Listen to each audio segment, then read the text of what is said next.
So we've gone through stages in the first 3 weeks of looking at, first of all, what our beliefs are, and then moving on to a self-awareness, being aware that we are more than a physical being, we are also a spiritual being. And then to listening to the voices in week 3.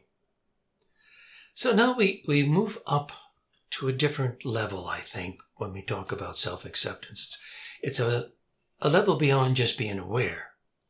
We now actually willfully accept that we are spiritual beings.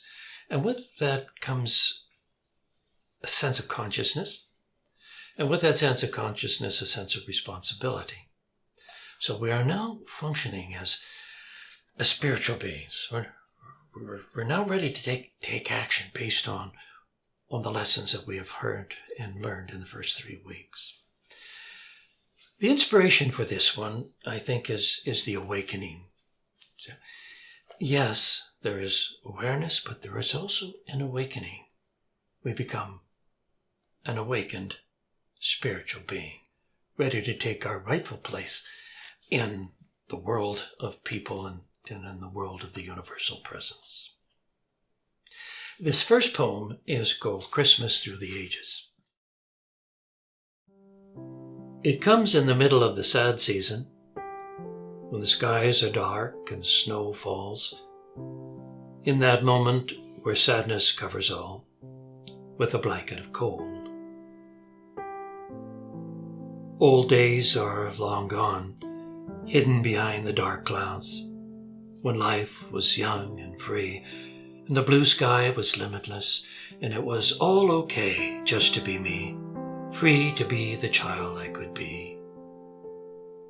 Memories so rich, so deeply embedded in my brain, sharing moments around the Christmas tree on Christmas Eve, surrounded with feelings of love and belonging, first with mother, brothers, and sisters, then later with wife and children.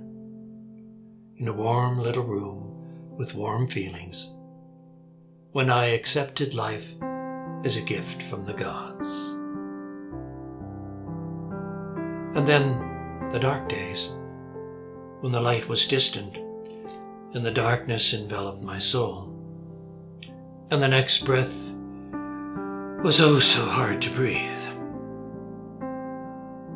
And Christmas was a time for weeping, having lost the warmth of hugs and kisses, as I endured yet another Christmas, as I mourned the loss of what might have been. The day no longer held the magic of wonder. Past moments of laughing and loving were suppressed with unkind knowledge, exposing the rawness of heart-ripping emotions. Yet, I now can see that those days were indeed the time when the gifts were perhaps even more precious, priceless. The days of enlightenment, paid for with tears and heartache, when I separated the chaff from the wheat and dined on the bread of life. And now, as I sit here planning another Christmas, a new reality has emerged, with the clarity of the moon and the stars. My dreams of youth break out of their prison, where cold steel bars have held my heart captive to my thoughts. I have become a conscious human being. My thoughts have been freed by my feelings that say that all these days were somehow a blessing, leading me to this moment of truth, so that I can smile and say, everything is okay. Everything is as it should be. And I embrace all the loves I have known that still flood my memories, flowing through old arteries into an old heart. I thankfully suck in another life-giving breath, pumping new blood into tired tissues, enriching my mind with new thoughts to be shared with my new love.